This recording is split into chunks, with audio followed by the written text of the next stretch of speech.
problem plaguing the mental health system.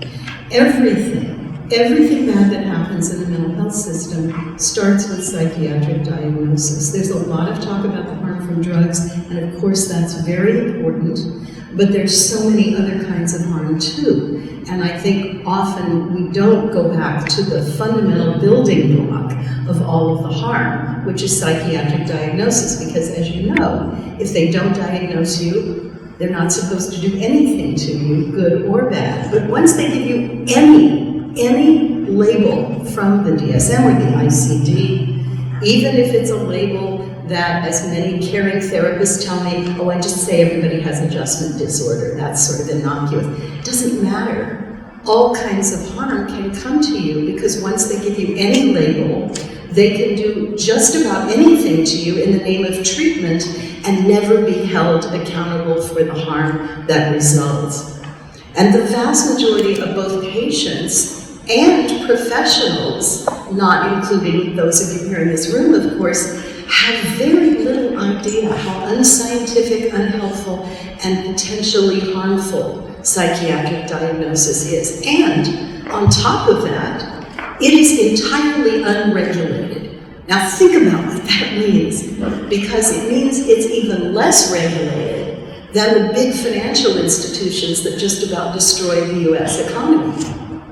At least there was some regulation there, not much, not enough, but there is absolutely no one overseeing and regulating psychiatric diagnosis. Now, I'm a psychologist, and as far as I know, I'm the only person who's ever served on a DSM task force and then resigned and then wrote a book about it. And the book is called They Say You're Crazy, How the World's Most Powerful Psychiatrists Decide Who's Normal.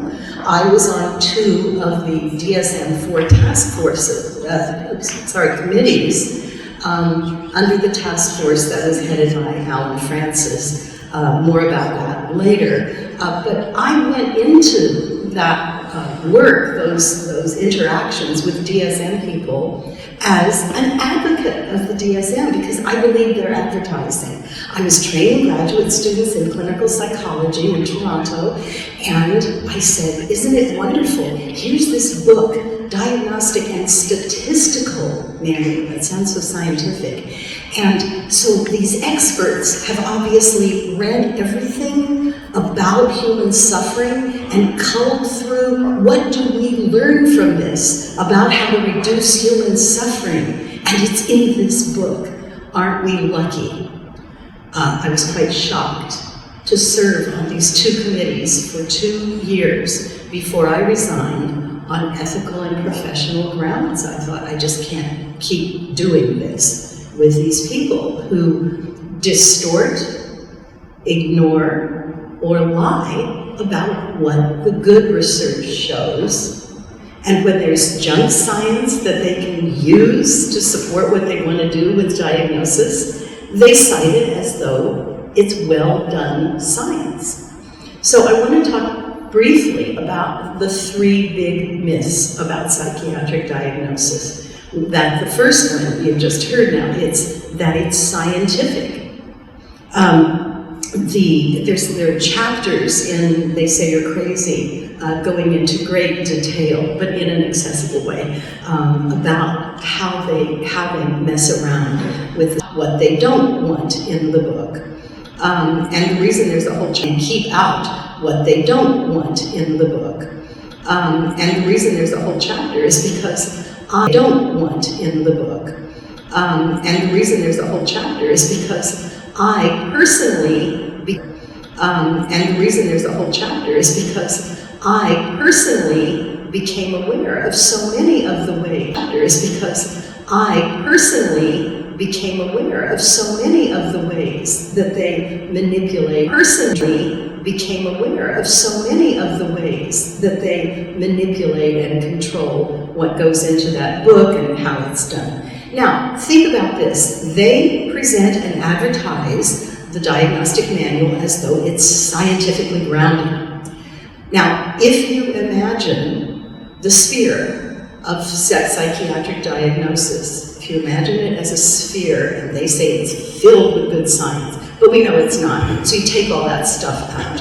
It creates a vacuum, and what goes into a vacuum when there is no objective, no scientific criteria, then what goes in, of course, is everything subjective, which means every conceivable kind of bias and subjectivity, and that's why the sort of offspring of the first book was this one. It's called Bias in Psychiatric Diagnosis. It was a project of the Association for Women in Psychology.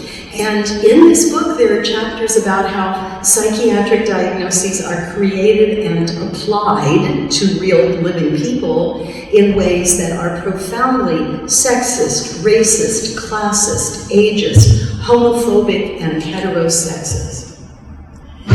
The second myth about psychiatric diagnosis is that if you get one, it will reduce your suffering. Now, I've done a lot of work with veterans. I've spoken about this actually at ISEPP some years ago.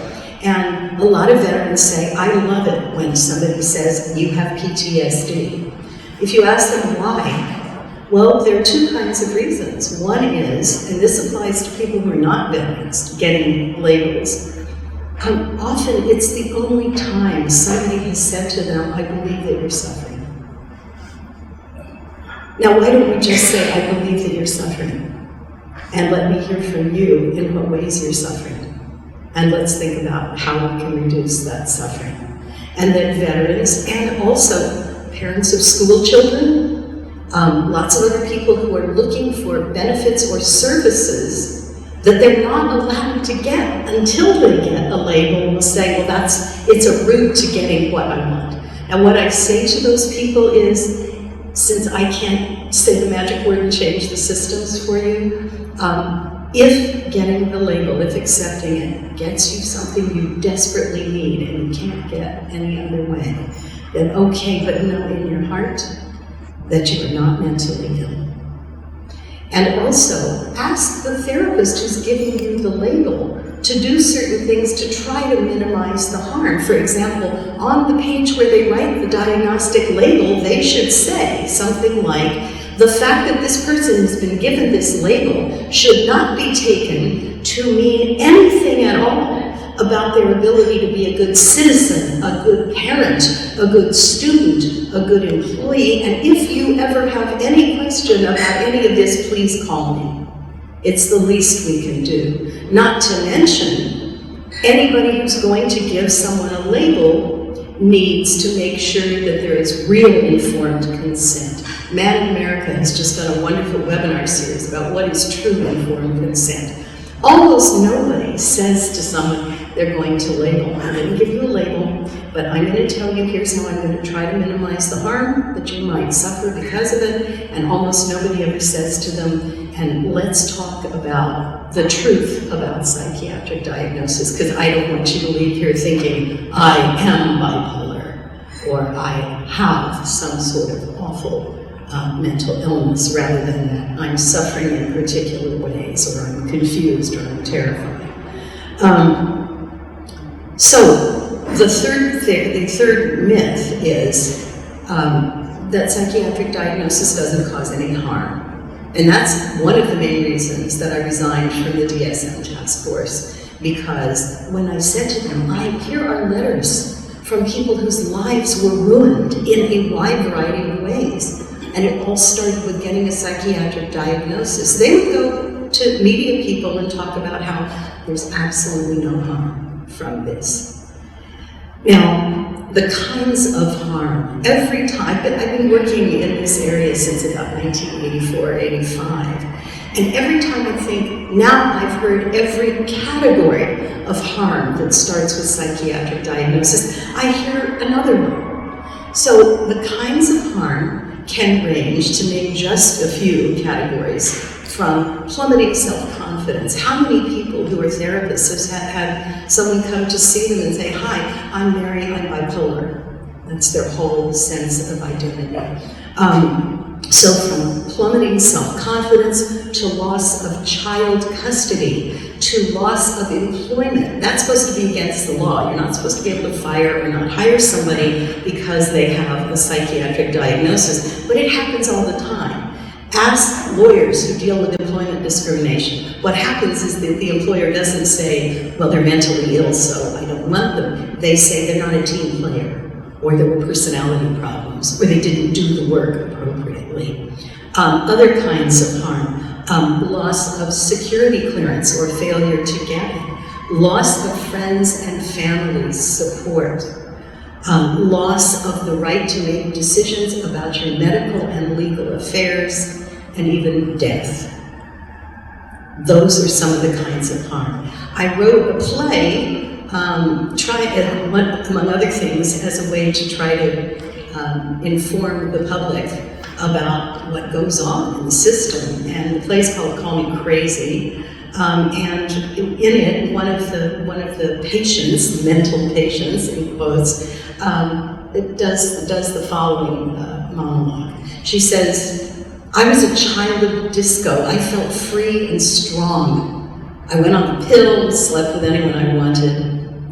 The pains came, sharp, stabbing, jackknifing pains. I got them nearly every month, and they lasted a week until my period started. A voice inside me said, you slept around. Did you really think you'd get away without paying for that? I went to my gynecologist. He examined me internally and said nothing was wrong.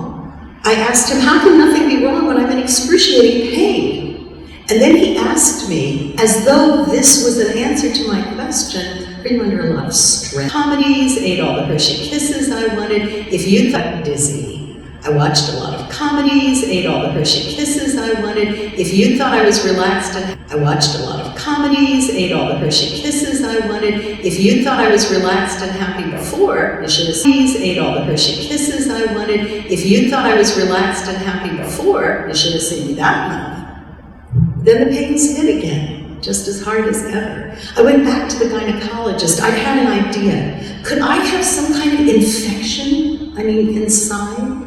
He ran some tests and told me nothing physical is wrong with you, dear.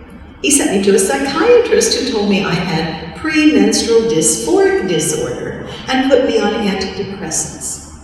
I got more depressed on the pills, and every month the pains came back.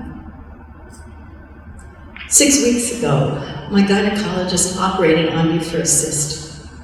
When he opened me up, he found masses of infection and scar tissue, old scar tissue from infection years before. Way back when I asked him to check me for infections, he'd only checked for a couple, not the one I had, the one that caused the pains. He removed some of the scar tissue, but he couldn't get it all. And now I can never have a child. Now that really happened to somebody I know very well. And that was the kind of thing I hadn't thought of.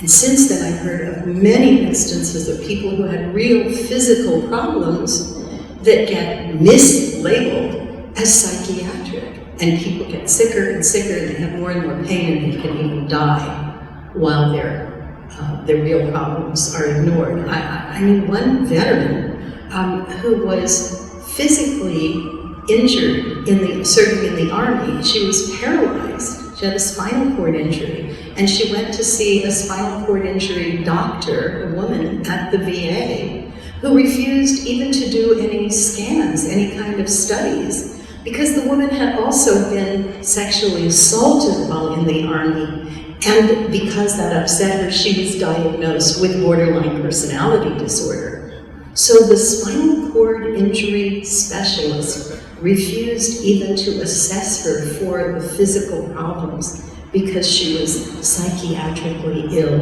and so obviously she was imagining this.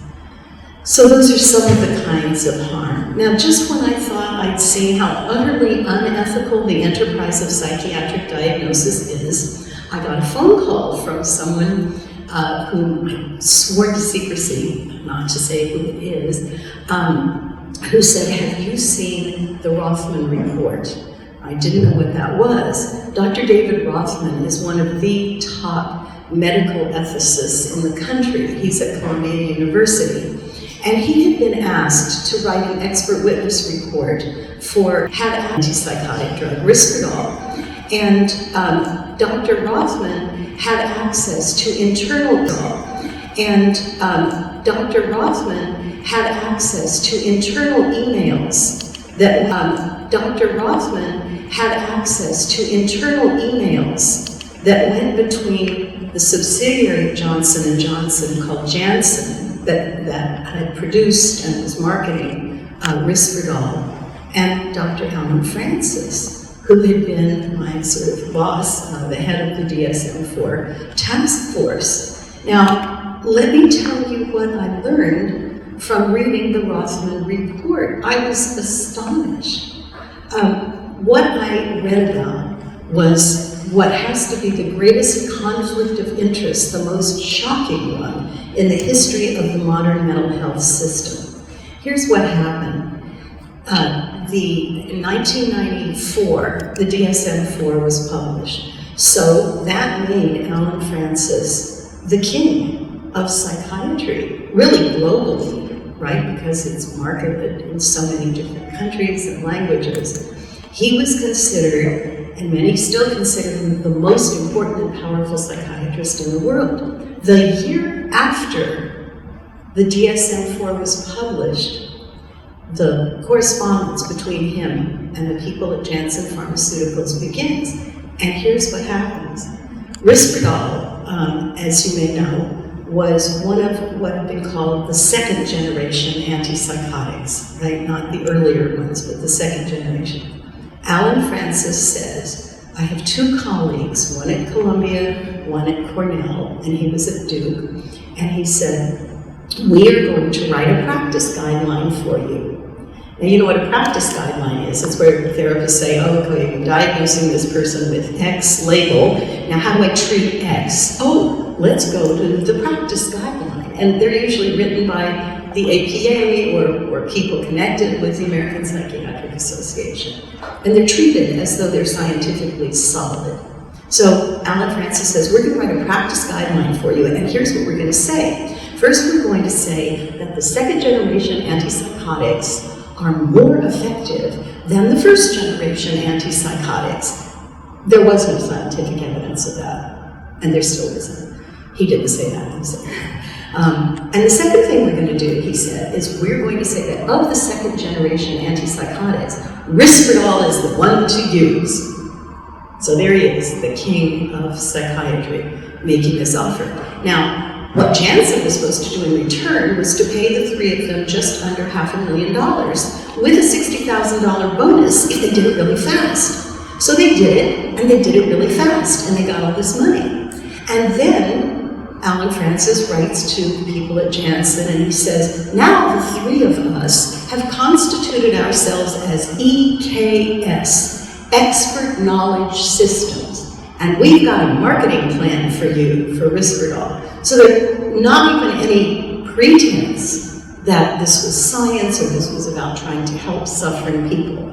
The word marketing, we got a marketing plan for you. And there were a couple of prongs of the marketing plan that EKS had come up with. One of them was we identify experts in the field, and we get them to do continuing education courses for doctors and therapists. And the point of these continuing ed courses is going to be prescribe Risperdal. That was going to be one prong. The other prong was going to be, you know what you need to do, Janssen? You need to get a lot of articles into the medical and psychiatric journals recommending Risperdal for all kinds of things. Now, I'm not sure what kind of role Alan Francis played, if he played any, in getting those articles actually written, but that was the recommendation. And in return for that marketing plan, Janssen was to pay these three men about another $500,000. That was what I call Diagnosis Gate.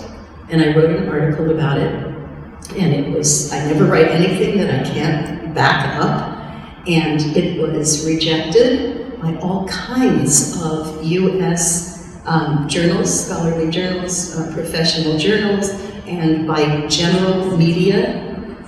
They were all scared to death, I believe. And so it was published in a Canadian nursing journal called Apora, A-P-O-R-A, under the title Diagnosis Gate, thanks to Dr. David Holmes, who was editor of the journal at the University of Ottawa at that time.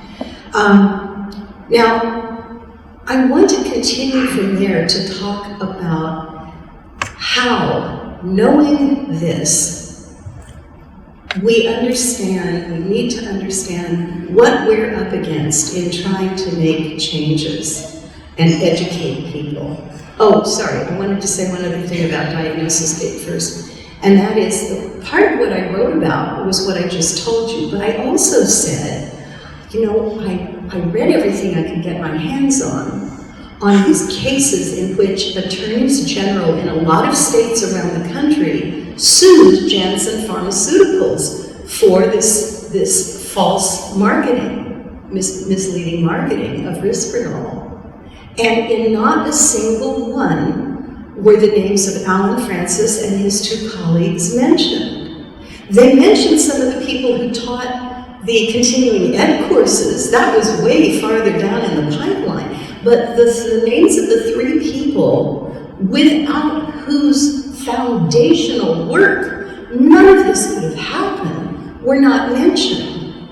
And another thing, I've forgotten the name, the guy at Harvard who really pushed drugs for children who got diagnosed with bipolar disorder. Lederman, okay. So there's been lots of media coverage how awful Lederman was to have done that and not to have disclosed to Harvard how much money he was getting from the drug companies.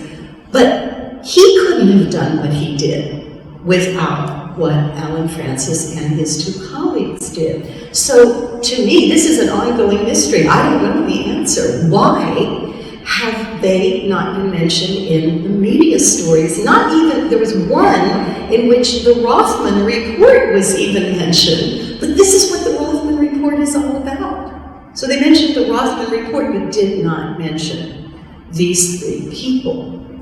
And there had been lawsuits about Risperdal. You're going to hear about one right after I speak, and it's wonderful. But what is that about? It's about boys who were given Risperdal, who developed gynecomastia, who developed breasts. And I always think there's kind of sexism in the fact that there's been so much put into lawsuits about boys who develop breasts.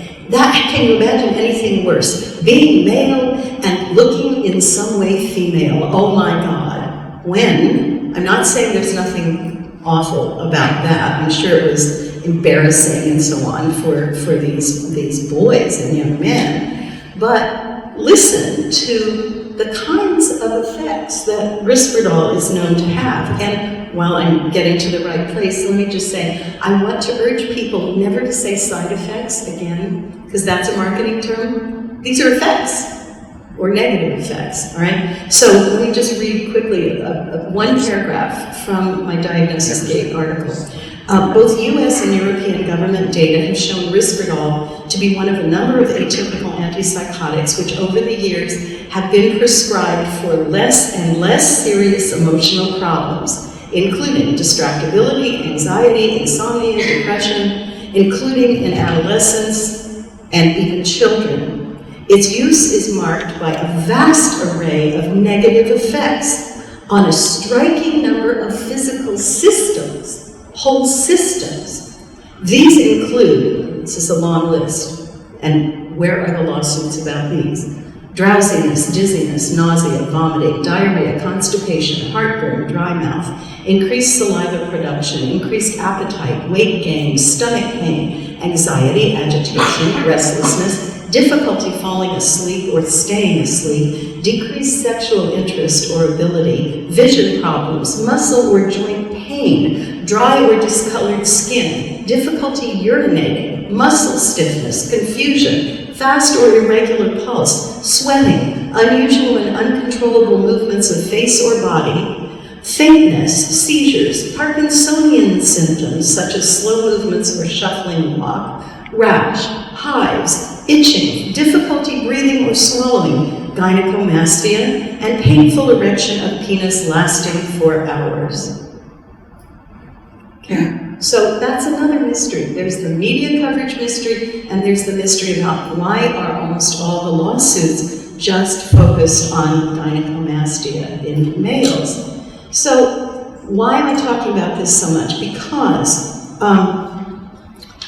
what are we up against? Some people were saying this morning that we here are mostly preaching to the choir, and yet, even within our movement, I have, to my surprise, learned over recent years how people are valorizing and legitimizing Alan Francis, even when they know everything I just told you. In addition to that, as you probably know, he wrote a book called Saving Normal, in which he claims that he is protecting the populace from being diagnosed as mentally ill. There's too much psychiatric diagnosis going on, says the person who is responsible for the psychiatric labeling of more people than anyone else in history because of his work on DSM-4. Now, people in the movement, somebody very, very prominent in our movement had said to me, I called him when I discovered the Rosman Report, or when I learned about it, and I said, listen to this. And he said, yes, I know about it. I hope you're not going to talk about this publicly or write about it. And I said, why? Because this is one of the most radical people in our movement, some I really have respected. He said, because he's the most powerful advocate we have now. You know, he's saying that psychiatric diagnosis is bad and it's not scientific. And I said, no, that's what he's saying about what is in process now, which is the preparation of DSM-5, which he's not involved in. And when he trashes DSM-5, he's making the same criticisms that apply to his DSM-4, which ruined so many people's lives. And one reason I feel so passionately about all of this is because I keep hearing from the people whose lives have been destroyed by diagnostic labels. And when he says, DSM-5 is really bad, he says, now, in contrast, our DSM-4 was scrupulously scientific. Nothing could be farther from the truth. When I was working on finishing the Diagnosis Gate paper, ISEPP had a conference, and he was speaking. He was giving an invited address. This was in Culver City. And I couldn't believe when I saw the program. I thought, oh, this is a joke, this is from The Onion or something. The title he gave his talk was, Where Ethics Meets Practice. Where Ethics Meets Practice in Psychiatric Diagnosis. Where Ethics Meets Practice in Psychiatric Diagnosis and Treatment. So I went to that talk, and I followed what he was saying there and publicly elsewhere. And among the things he has said is the real gorilla in the room is Big Pharma. But we know what he did about Risperdal. But he's saying he had an article published in Lancet, highly respected journal, and now they require people to disclose any conflicts of interest about what they're writing about. And he's writing in that article about people being over-medicated with psychiatric drugs. But guess what he says? He says he has no conflicts of interest. All right? I don't know if Janssen is still paying him anything, but they sure paid him a lot, not all that long ago. He also will say that on the one hand, on one side of his mouth, he'll say, there's too much psychiatric diagnosis and too much psychiatric drugging. And then he says, you know, it's just awful what's happening with prisons. There are people there who are seriously mentally ill, and they're not getting the antipsychotic drugs they need so badly. Antipsychotic drugs, Risperdal, maybe there's a connection. So what worries me is that over recent years, I have been asked by at least 2 sets of filmmakers to look at their films in progress or talk to them about them and say, people who are doing good things, you know, in principle, really good films about the kinds of things we're concerned about, and people writing books. They asked me to look at the manuscript ahead of time, or articles. And time after time after time, Alan Francis is on camera, where he's quoted as saying, diagnosis is bad and we're over-medicating people. And when I've talked to the filmmakers about how I'm concerned about the valorizing and legitimizing of someone who's caused so much harm and continues to cause so much harm, and who says one thing one minute and the opposite another minute, and that I'm concerned about the effects that has on people who've already been hurt by the mental health system, if they put their trust in this person. It's really frightening, I think. And the answers that I get are, we're going to leave him in the film, or I'm going to continue to quote him when I'm writing, because he's so important. And one filmmaker said, we want to get our film on PBS, so that's why we got him in there. So I want to urge people to make sure that those who have already been harmed know who are our allies and who are the people we have to watch out for. Dr. Alicia Ally, in a new paper, has written, it's often not evident how the ways that the services we provide, study, and train in are constructed by large-scale forces of oppression. We need awareness of how we as practitioners, educators, and scientists gain our status. It's tempting, in other words, to align ourselves with people like that because they have so much power. But we have to realize what the dangers really are. Gary Greenberg, who's written the Book of Woe, and in the Book of Woe, he describes how angry Alan Francis got at him and said, don't you know people on the other side are going to use that against us? And at some point, I guess he apparently, Gary says, was trying to upset Gary and accused him of being Paula Caplan in drag, which I thought was kind of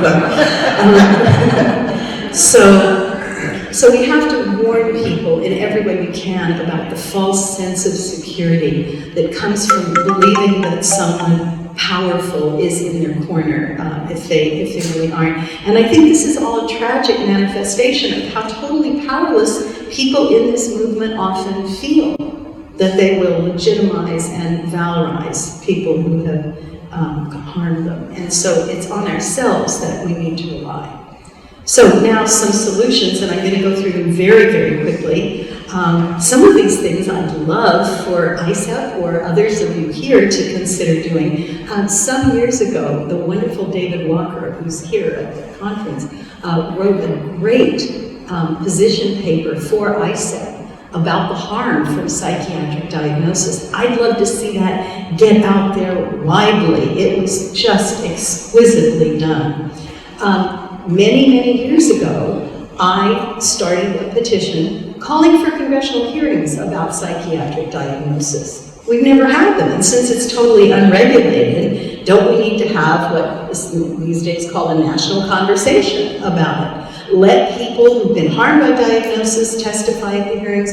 If people feel they've been helped by it, let them talk about it, but then have this very public, widespread conversation about how can we fix the problems that there clearly are. And if you go to change.org and do a search for call for congressional hearings about psychiatric diagnosis, please sign, help get the word out.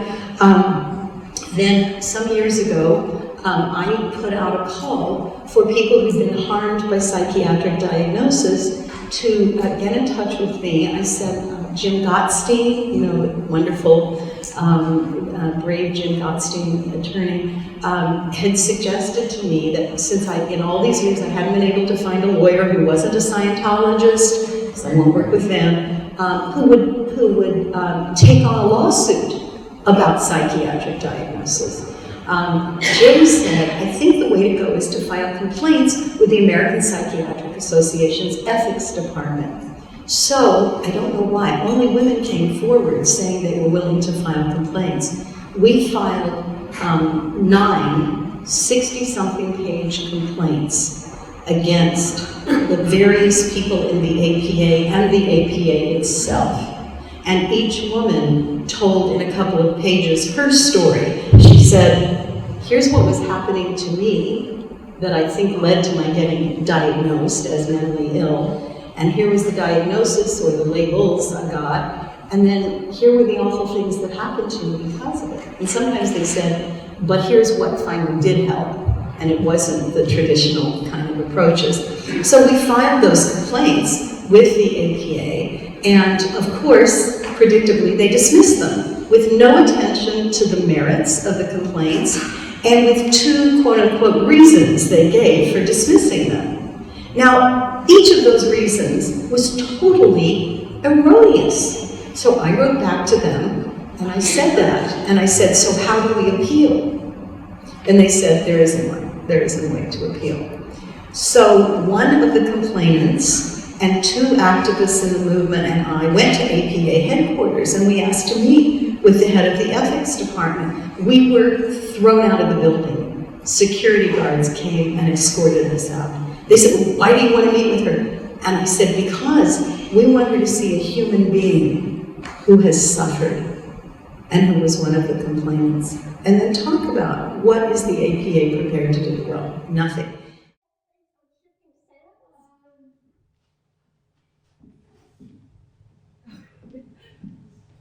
Thank you for coming.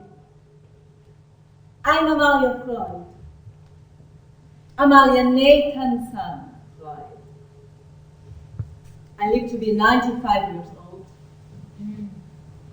I wanted people to know my son was the famous psychoanalyst, winner of the Goethe Prize for Literature.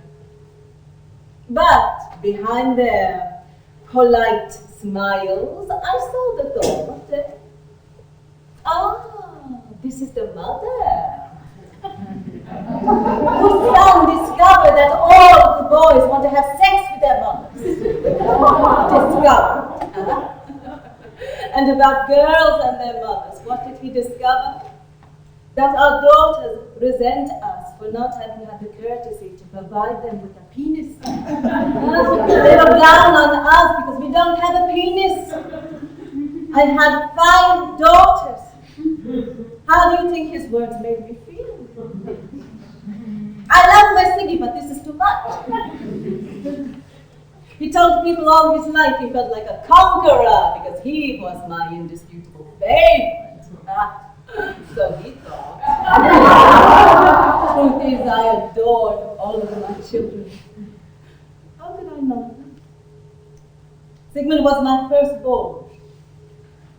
I loved my daughters also, but I kept having to have more. 5 in all, until finally Jacob got 1 more son. Most of the time Sigmund was growing up, his father and all the other children and I, we shared 3 bedrooms. But he had his own, because he needed to study. He complained his sister Anna's piano lessons were noisy when he was trying to study, so we got rid of the piano. Anna and I were sad, but not angry. We understood. So maybe he had too much, and he decided it was normal. You know, he threw up his hands. He said, what do women want? He said women were a dark continent to him. Tell me, what's not to understand? Is it healthy to take a mother's love or a wife's love and make it seem so complicated? Normal, schmall. Oh, I realize some people have to be put away. They can hurt themselves or someone else. But it's a tough problem. You start putting people away and somebody's going to decide who gets put away. And somehow, somebody is going to choose the rules. Is what these guys decide better than what my son decided? Thinking about it makes my head hurt. But I tell you what I have noticed. Who decides is who has the power.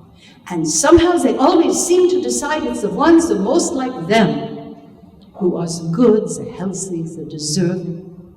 It's the others who are derided, called dangerous, sent away. My 5 daughters, one went to New York, 2 were gassed at Auschwitz, and the last one starved to death in the camp at Theresienstadt. Thank you for listening. And then the music plays and she leaves. Thank you for listening.